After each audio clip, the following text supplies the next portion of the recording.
Okay, magandang araw po sa ating lahat at panibagong vlog, panibagong update na naman ang gagawin natin ngayon.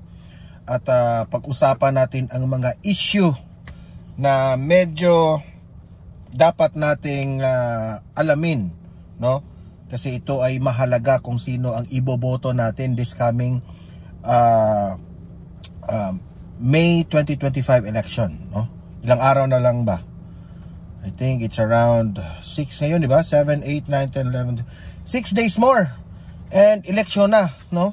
So mahalaga po na dito po sa Don Mar TV ay matalakay natin ang mga kandidato, no? Mga issue sa lipunan, kung sino yung mga kandidato na mga sinungaling, sino yung dapat nating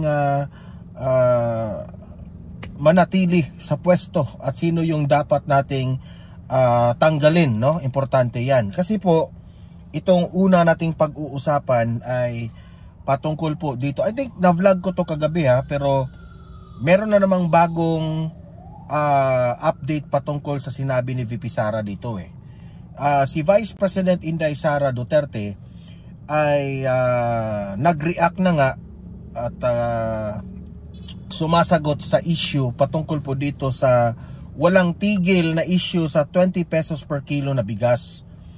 At lagi itong ine-emphasize ni Vice President Inday Sara Duterte na yung 20 pesos na kilo na bigas na ginagawa nila ngayon ay sobrang sablay at sobrang pakitang tao lang ito, no? Kung mauuto tayo dito sa 20 pesos per kilo na bigas na gagawin nila, no? Kasi sinita na sila ng COMELEC. Sabi ng COMELEC pagkatapos ng eleksyon saka na sila makabenta dito sa 20 pesos per kilo na bigas na May 13 raw, no? May 13. Kaagad na raw nilang i-distribute yan at ibenta ang 20 pesos per kilo na bigas. Hindi na lang sana binigay, no? May 20 per kilo pa talaga yung gimmick nila para magmukha namang the promise has been parang tinutupad yung promise. Utot mo BBM, di ba? Anong ibig kong sabihin dito? Ang ano kasi nila, ang gimmick kasi nila, no? Na ang promise ni Bongbong Marcos tinutupad, which is hindi naman tinutupad, di ba? Kaya nga si VP Sara ngayon ay in-interview patungkol dito. Sabi ni VP Sara, no? Hindi ito kasi may tinanong siya ng mga businessman patungkol po dito sa mga nagbibenta ng bigas. Yung mga marunong talaga ba? Sinabi doon na yung mga sinabi ni PBBM ay sobrang kasinungalingan at hindi yan posible. Yung 20 pesos per kilo ni bigas. Okay? Hindi yan posible. Pero ang good news dito, sinabi po ni VP Sara na pwede ito. Pero ayaw kong tulungan si PBBM. Okay? Kung si VP Sara po ang magiging presidente ng Pilipinas, meron siyang sinasabing pwede, meron siyang solusyon na magiging 20 pesos per kilo na bigas. At yan ay kaabang-abang. Di ba? Kasi po, si VP Sara, parang ine-emphasize niya na hindi talaga marunong si BBM. Okay? Tama yung sinabi ni Tatay Digong na hindi marunong, weak leader si Bongbong Marcos. Okay? So mamaya, ipapakita ko yung video na yan at magre-react tayo dyan. Okay? Ito, pangalawa natin pag-uusapan ay itong si Attorney Claire Castro. Napahiya at nabuking siya sa kanyang ipinapakalat na si Tatay Digong raw ay nabanggit raw niya yung 7 pesos per kilo na bigas sa panahon niya. Which is ngayon, papatunayan ko ngayon sa inyo na nag-fake news po si Attorney Claire Castro. Halatang halata na hindi niya masyadong pinakinggan yung sinasabi ni Tatay Digong. Okay? Hindi niya masyadong narinig kaya humantong ito ng fake news. 'Di ba? Kaya nga meron tayong tinatawag na fake news kasi yung iba diyan, isiniwalat niyo sa publiko, especially that you are a PCO, no? Tapos sasabihin mo na nabanggit ni Duterte na sa panahon niya ay gagawin niyang 7 pesos per kilo na bigas. Walang binanggit si Tatay Digong na ganyan. Kung hindi, iba yung ibig sabihin ni Tatay Digong at may ebidensya po tayo dito. Ipapakita ko mismo sa inyo. Okay? Mamaya ipapakita ko yan. Heto. Ilan sa mga kongresista ay pumalag na dito kay Vice President Inday Sara Duterte. Pumalag sila kay Tatay Digong na nananawagan, pumalag sila kay Vice President Inday Sara Duterte. Pumalag sila na ihinto na raw ni VP Sara itong shame campaign, no? Sino itong kongresista na ito? Walang iba kung hindi si Adjong. Napansin kasi nila na iniisa-isa na ni VP Sara itong mga kalaban niya dyan sa Tuwadcom. Sila Abante, si Chua, si Adjong nananawagan ng ihinto ang shame campaign. Mamaya ire-react ko yan kasi sobrang nakakatawa po itong ginagawa ni Adjong kay VP Sara, itong panawagan niya. Okay? Pero so much with that, bago natin yan pag-uusapan, bago ko ipapakita itong mga video na ito, help me po muna na i-like at saka i-share itong video natin para naman guys kakalat ito sa taong bayan. Okay? Sabay-sabay muna tayong mag-like and share sa Don Mar TV. Itong video na ito, i-like at i-share. 1, 2, 3, go! Okay, naka-like and share na ba lahat? And sa mga bago pa lang dito sa aking channel, sa Don Mar TV, mag-subscribe na po kayo para lagi kayong updated sa ating mga balita. And at the same time, yung mga cellphone ninyo, ma-notify kapag meron tayong breaking news, may bago po tayong uploads, at kung nagla-live mismo itong channel na ito, malalaman po ninyo. Okay? So mahalaga po na mag-subscribe tayo sa Don Mar TV. 1, 2, 3, go! Okay, nakasubscribe na ba lahat? Okay, unahin muna natin itong reaksyon ni VP Sara sa 20 pesos per kilo na bigas. Okay? Eto. Play natin. Play. Imposible talaga ang 20 pesos na bigas. Pero pwede siya. Hindi ko lang i-share sa inyo kasi ayaw ko tulungan. Di ba? So, imposible ang sinabi ni Bongbong Marcos na 20 pesos per kilo na bigas. Kapag si Bongbong Marcos ang nagsasabi na gusto niyang maging 20 pesos per kilo ang bigas, imposible yan mangyari. Pero kung si VP Sara ang magsabi na 20 pesos per kilo na bigas ang magiging presyo ng bigas, kung si VP Sara na ang magsabi niyan, kapani-paniwala. Kasi may kredibilidad marunong magaling diba? Pero kung si Bongbong Marcos ang magsabi, wala, sablay na yan.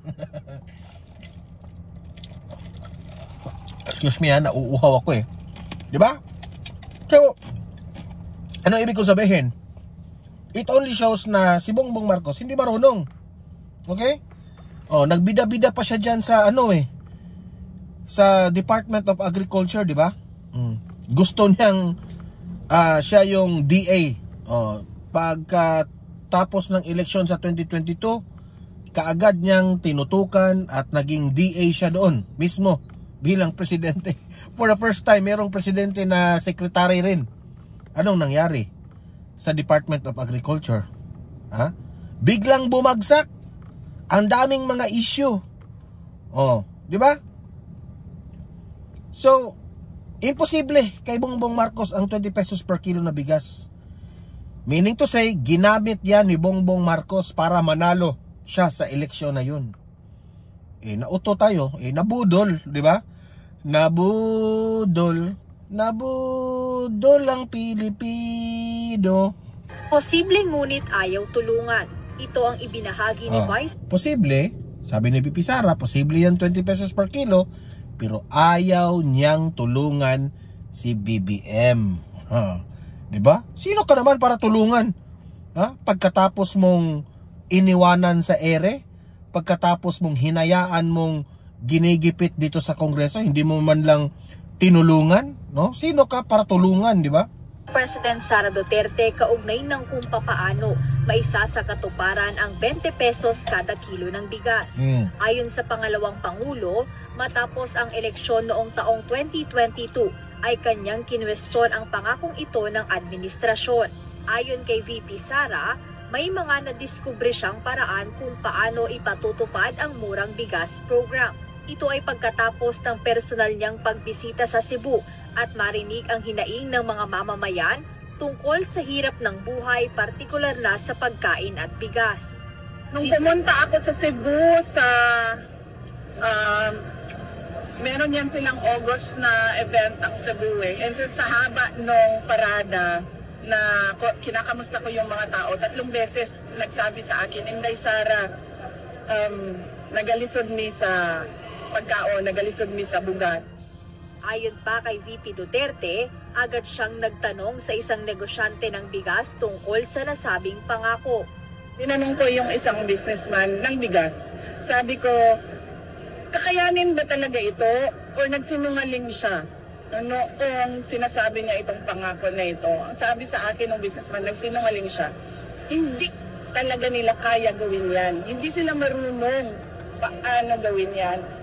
Agad namang bumwelta ang Malacanang sa naging pahayag na ito ng Vice Presidente. Ayon kay Palace Press Officer Undersecretary Claire Castro, makasarili ang naging tugon ni VP Duterte. Sa pag-amin niya pong ito, na hindi niya isi-share kung ano man ang kanyang kaalaman, kung mayroon man talagang kaalaman. Dahil nga sa ayaw niyang pagtulong sa ating Pangulo. Ito ay nagpapakita ng isang makasarili. Makasarili raw si Vice President Inday Sara dahil ayaw niyang i-share ang idea kung papaano maging 20 pesos per kilo ang bigas. Alam mo, Atty. Claire, punta natin sa mukha ni Atty. Claire. Alam mo, Atty. Claire, kahit sabihin pa yan ni VP Sara, ito, tandaan mo, Atty. Claire, kahit sabihin pa yan ni VP Sara ang paano maging 20 pesos per kilo ang bigas, hindi pa rin kaya yan ni Bongbong Marcos. Bangag na kasi, di ba? Hindi pa rin kaya yan. Meron kasi kakayanan itong si VP Sara, na kahit isiwalat pa niya ang sikreto na yan, hindi yan makukuha ninyo. At isa pa, kahit sabihin pa yan ni VP Sara, hindi naman niya pakikinggan si VP Sara eh. Di ba? Kailan pa ninyo pinakikinggan? Hindi ka pa nga PCO at that time. Never nakinig itong si Bongbong Marcos kay VP Sara. Kahit nga ginigipit na siya masyado dito sa House of Representatives, hindi nga niya tinulungan. How much more dyan? Diba? So, para kay VP Sara, useless pa rin yan. Kahit sabihin niya, kahit tulungan niya pa yan, hindi pa rin yan mangyayari. Sobrang taas ng pride ng administrasyon na ito eh. Diba? Patunayan nyo, magaling kayo, marunong kayo. Ang ibig sabihin ni VP Sara dito, ayaw niyang sabihin yan kay Bongbong Marcos. Siyempre, diba? Iboto namin siya bilang presidente ng Pilipinas para makakuha tayo ng 20 pesos per kilo na bigas. Kaalaman yan ng tao eh. Kaalaman yan ng tao. Kung kayo, hindi kayo marunong gumawa ng 20 pesos per kilo na bigas, you step down, Bongbong Marcos. Hindi nyo kaya eh. Pero si VP Sara marunong siya eh. Di ba? Kung isasakripisyo mo ang fame mo, yung pagiging presidente mo, sige, di ba? Gusto mong in power ka. I am Bongbong Marcos. I am the President of the Philippines.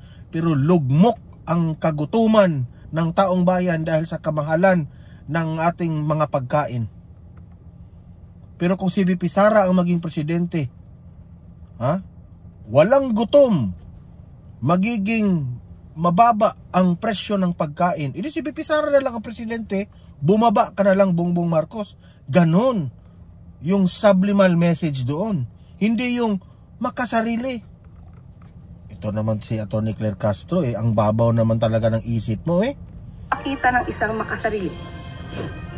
Giit pa ng Malacanang na ang paglilingkod sa bayan ay hindi dapat ginagawang personalan o parang laro lamang. Tandaan po natin, ang paglilingkod sa bayan ay hindi isang laro. Bakit? Naglalaro ba si BP Sara? Yes, tama ka. Ang paglilingkod sa bayan ay hindi isang laro. Sino yung nagtatrabaho? Itanungin ko nga kita, Claire Castro, sino yung nakikita on the ground? Sino yung mga tumutulong talaga sa liblib na lugar? Sino yung nagko-concert? Sino yung nagpa-concert sa Malacanang, nagpapa-passion show sa Malacanang? Sino yung laging lumalabas sa bansa, na pumupunta iba't ibang bansa? Sino yung, di ba? Sino yung tunay ng nagtatrabaho? Sino yung nakikita ng mamamayang Pilipino? Sino yun? Ngayon, ibalik ko sa iyo ang tanong, Claire Castro. Sino ang sinabi mong ang pagiging public servant, ang pagiging vice president at presidente ay hindi isang laro. Now, sino ang naglalaro? Di ba? Ang gobyerno, ang bansa ay hindi isang malaking playground. Diba? Huwag naman isang malaking playground. Ngayon, ang tanong ko sa iyo, naglalaro ba si BP Sara? Sino ang naglalaro? Sige nga. Claire Castro, tingnan natin, i-compare natin yung mga activity ni Bongbong Marcos at ni VP Sara sa loob ng 3 taon. I-compare nyo ang activity. Sino yung talagang nagtatrabaho? At sino yung naglalaro lang? Di ba? Nag-backfire rin. Yung mga sinasabi mo, Claire Castro mag-backfire sa amo mo Di ba? sana maging asal bata ang Vice Presidente. Sa ngayon ay ipinagpaliban muna ng Department of Agriculture ang pagbebenta ng 20 pesos na bigas dahil sa total ayuda ban na ipinatutupad ng Commission on Elections. Mali kayo. Ipahinto nyo yan kasi pera na naman ng taong bayan yan. The fact na inanunsyo nyo na merong 20 pesos per kilo na bigas, makukonek pa rin yan sa eleksyon. Wala na, tapos na. Huwag nyong bulahin ang taong bayan. Ang frontage nyo kasi, si Bongbong Marcos, pagkatapos ng eleksyon, may 20 pesos per kilo na bigas. Booking na kayo Booking na kasi kayo. Nakalat na kasi sa taong bayan na obvious ba? Klarong-klaro yung mensahe ninyo. Bakit nagmamadali kayo sa 20 pesos per kilo na bigas? At nilagay nyo lang yan dyan sa Visayas. Inapahiya kayo Di ba? Booking kayo nadamumuliti ka na naman kayo. Ginamit na naman ninyo itong bigas na ito para may boto kayo. Ngayon na natuklasan kayo, sasabihin nyo, after the election na kami magbibenta, utot nyo. Huwag nyong bulahin yung taong bayan. Tapos na. You mentioned it already. Na magti 20 pesos per kilo na bigas. You mentioned it already. Ngayon, sasabihin nyo, May 30 na naman. Budol na naman. Di ba? Ibenta nyo. Huwag kayong matakot. Di ba? Hanggang sa mismong araw ng eleksyon, May 12. Plano itong ituloy ng DA sa Martes, May 13, isang araw pagkatapos ng 2025 midterm elections. Ako, sa audience ko sa Donmar TV, bumili kayo dito sa bigas na 20 pesos per kilo. Tingnan nyo kung quality ba itong mga bigas na ito. If quality ang bigas, masarap ang bigas, bumili kayo ng marami. Okay?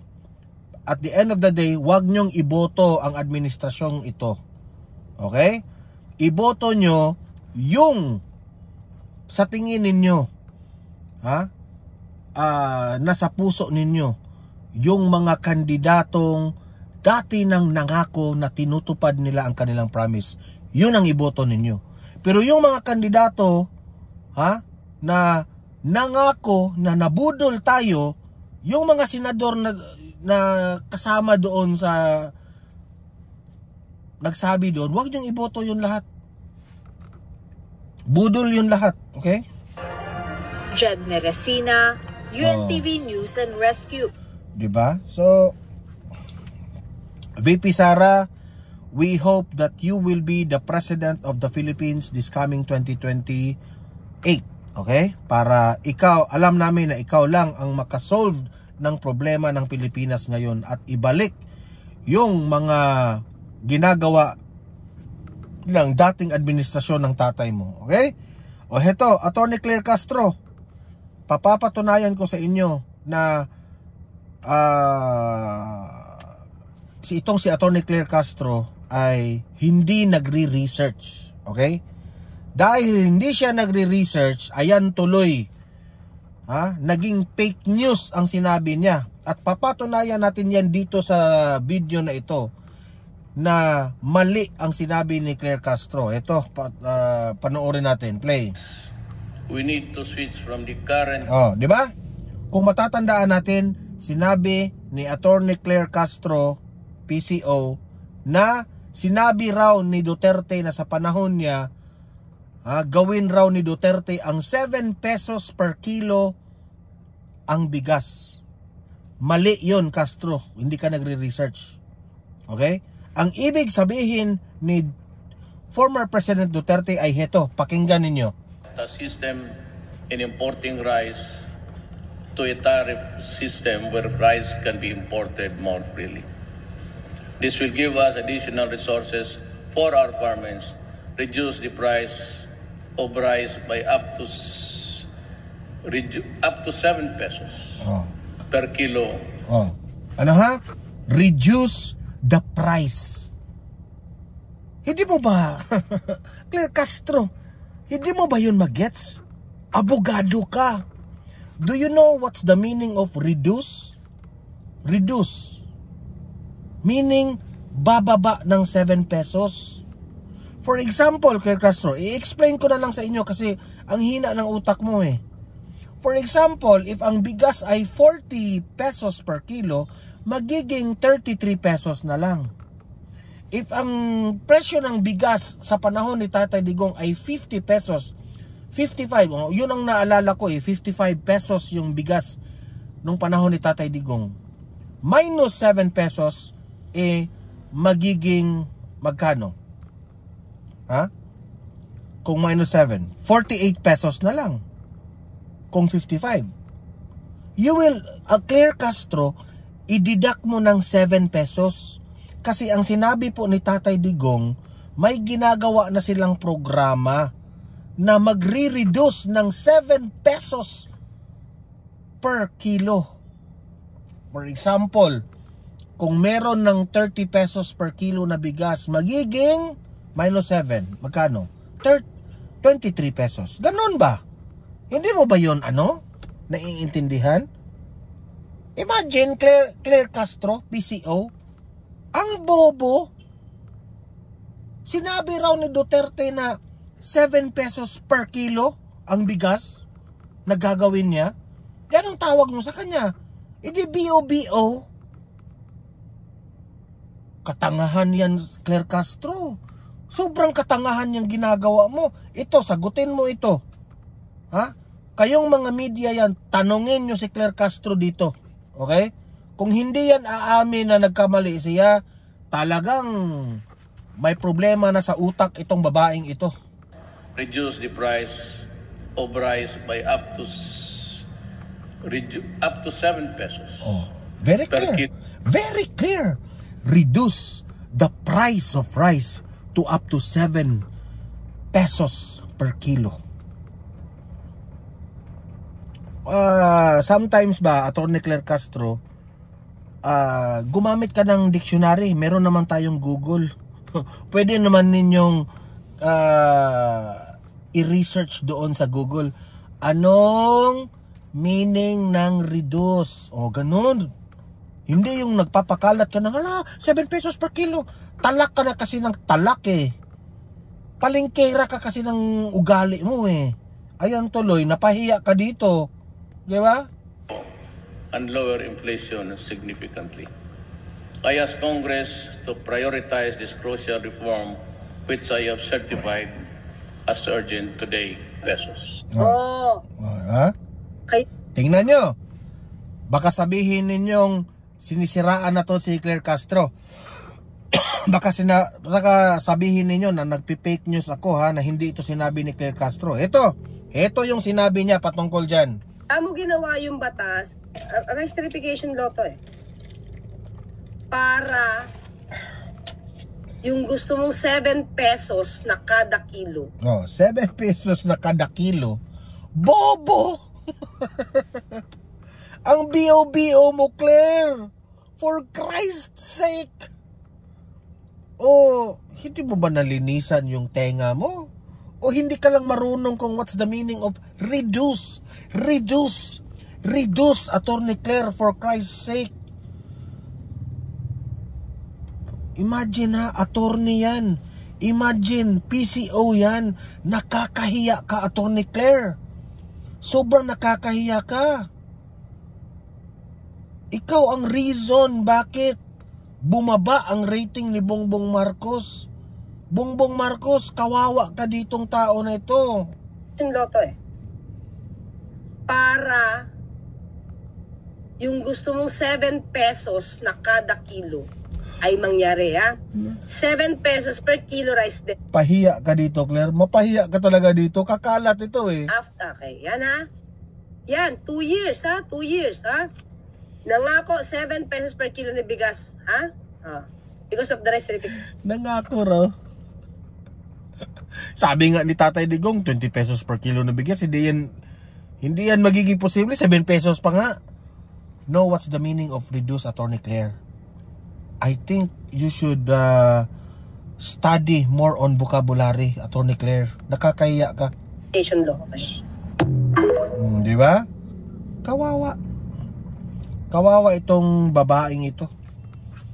Pahiya siya ngayon Okay. Dito naman tayo sa mga itong si Adjong.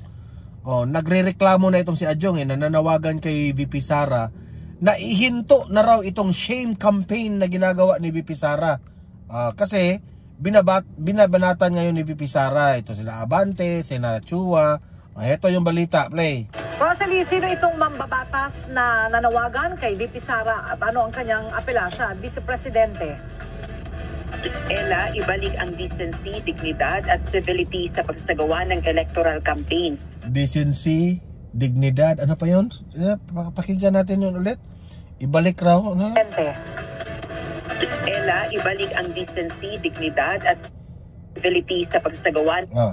Ibalik raw, sa narinig ko ibalik raw yung decency at dignidad at kung ano yung isa, hindi ko na masyadong marinig. Yan ang panawagan ni Adjong. Now, ang tanong ko sa iyo, Adjong, itong mga tuwadkom, Adjong, ang tanong ko sa inyo, may decency ba kayo? Ang tanong ko sa inyo, may dignidad ba kayo? Yung mga nangyayari po na mga reklamo sa GAA, yung mga blank items, bakit hindi nyo yun inimbestigahan? Diba? Bakit hindi nyo inopen yun? If fair kayo if fair kayo na mambabatas, bakit pinipili lang ninyo yung dapat ninyong imbestigahan? Tapos nananawagan kayo ng decency? Are you decent enough? Dignity? May dignidad ba kayo sa mga ginagawa ninyo? Nakakatawa naman kayo. Yung mga panawagan ninyo kay VP Sara, i-apply nyo muna yan sa inyong sarili. Nakakahiya kayo. Electoral campaign. Yan ang panawagan ni House Assistant Majority Leader Lanao del Sur 1st District Representative Zia Alonto Adjong sa political leaders, pangunahin na kay Vice President Sara Duterte. Kasunod ito ng pag-atake ng pangalawang Pangulo sa ilang re-electionist na kongresista sa Maynila. Partikular na sina Congress. Ngayon, nagre-reklamo kayo, di ba? Na inaatake ni VP Sara yung mga bumabanat sa kanya sa Tuwadcom. Kayo yung nanguna eh. Pinatawag nyo si VP Sara, inaapi ninyo. Ha? Binabanat-banatan ninyo doon sa Tuwadcom. Ngayon, nagaganti si VP Sara kayo, iiyak kayo ngayon. Di ba? Huwag kayong iiyak. You get what you deserve. For Christ's sake.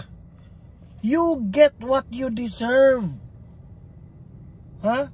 Kung ano yung ginagawa nyo sa isang tao, hindi nyo mabiblame yan. Gagawin rin niya yan sa inyo. Oh. Anong shaming? Hindi shame yung ginagawa ni VP Sara. Ha?